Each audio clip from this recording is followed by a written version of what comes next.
Saya Sri Rahayu. Saya Fauzia Amalia. Saya Astrid Audrey Milenia.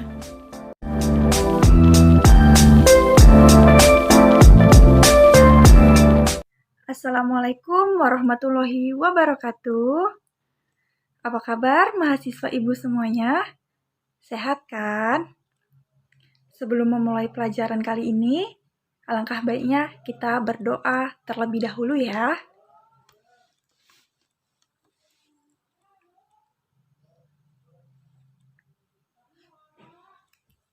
Oke, setelah berdoa, jangan lupa isi absen yang sudah ada di e-learning ya.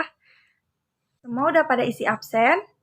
Kalau sudah, sekarang kita mulai pelajaran kita pada hari ini. Pada kesempatan kali ini, kita akan belajar mengenai menyimak. Ada yang tahu apa itu menyimak?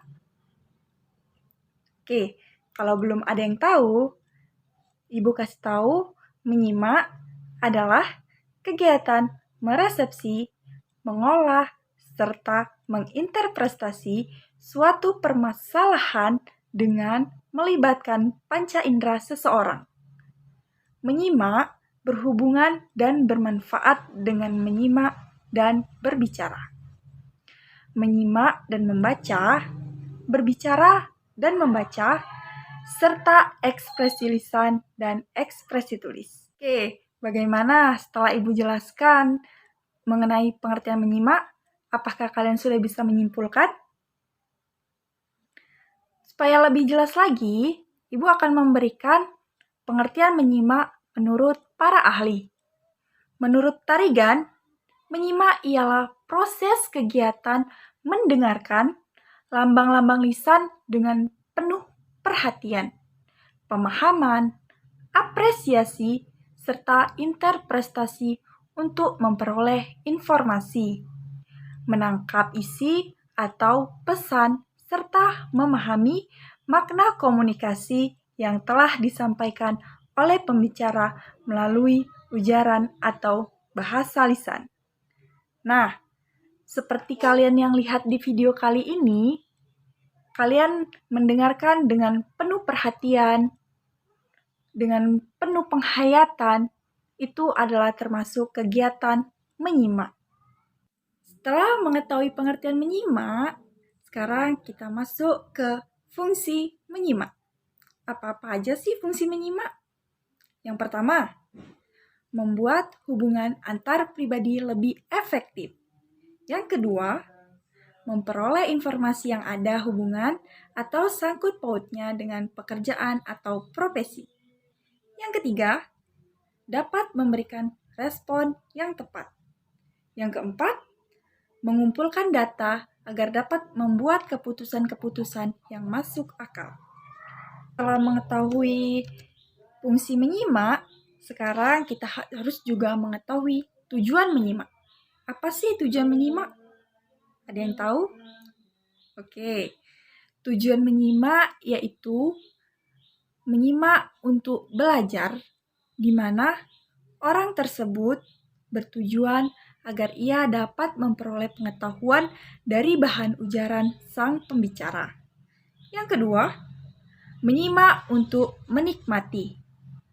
Menyimak untuk menikmati ini, di mana orang yang menyimak dengan penekanan pada penikmatan terhadap suatu dari materi yang diujarkan atau diperdengarkan, dipergelarkan, atau terutama sekali dalam bidang seni.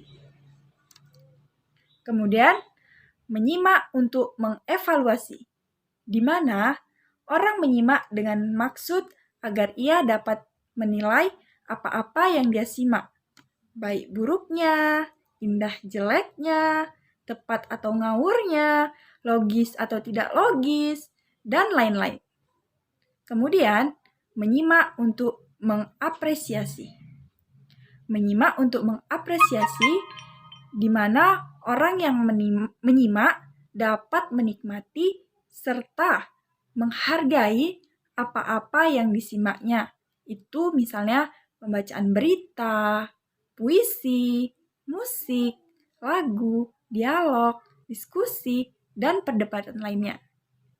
Selanjutnya, menyimak untuk memecahkan masalah, di mana orang yang menyimak bermaksud agar dia dapat memecahkan masalah secara kreatif dan analisis.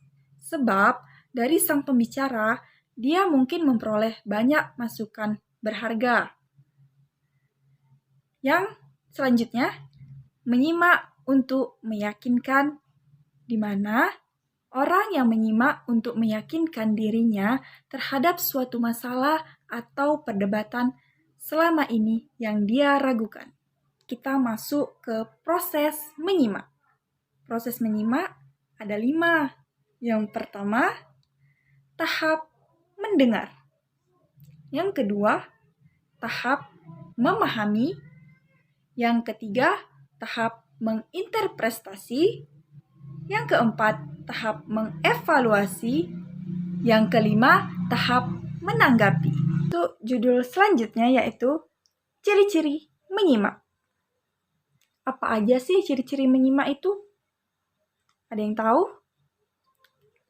Nah, sekarang Ibu akan ngasih tahu ya, apa ciri-ciri menyimak.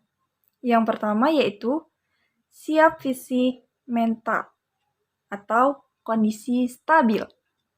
Yang kedua, harus konsentrasi. Yang ketiga, motivasi yang penuh. Yang keempat, tidak mudah terganggu. Yang kelima, menghargai pembicara. Yang keenam, bersikap objektif. Yang ketujuh, bersikap kritis. Kedelapan, memiliki kemampuan merangkum. Kesembilan, memiliki kemampuan menilai. Kesepuluh, siap menanggapi pembicaraan. Ke-11, bertujuan dalam menyimak. 12, mempunyai kemampuan linguistik.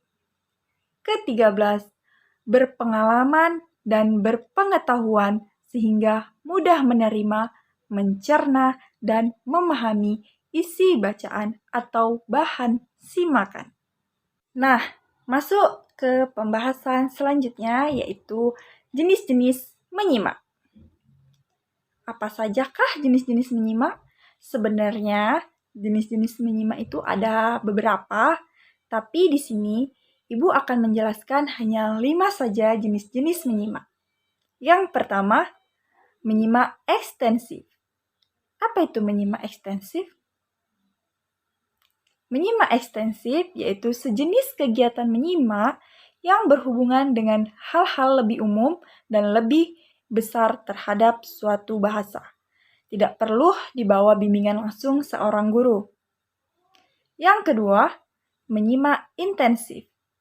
Menyimak ini diarahkan pada suatu jauh lebih diawasi, dikontrol terhadap suatu hal tertentu.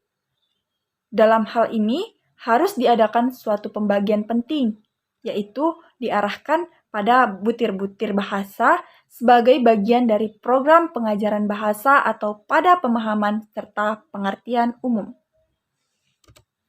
Yang selanjutnya, yang ketiga, menyimak sosial.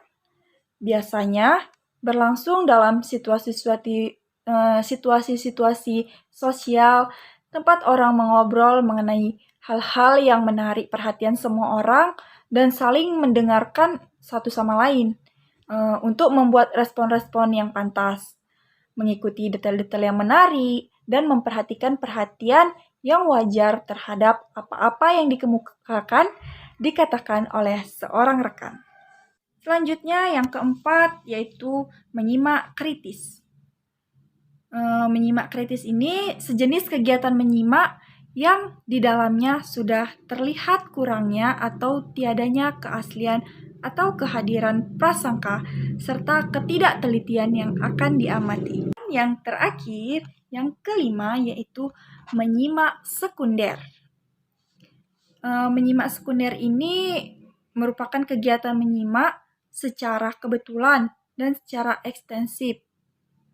Misalnya, menyimak pada musik yang mengiringi tarian-tarian rakyat terdengar secara sayup-sayup, sementara kita menulis surat pada teman di rumah atau menikmati musik sementara ikut berpartisipasi dalam kegiatan tertentu di sekolah seperti menulis, pekerjaan tangan dengan tanah liat, membuat sketsa, dan latihan menulis dengan tulisan tangan. Baik, anak-anak, hanya itu yang dapat Ibu sampaikan pada pembelajaran kali ini. Apabila ada yang ingin ditanyakan, boleh kita diskusi di e-learning ya. Saya sudahi, wabillahi taufiq wal hidayah. Wassalamualaikum warahmatullahi wabarakatuh. I see your monsters, I see your pain. Tell me your problem.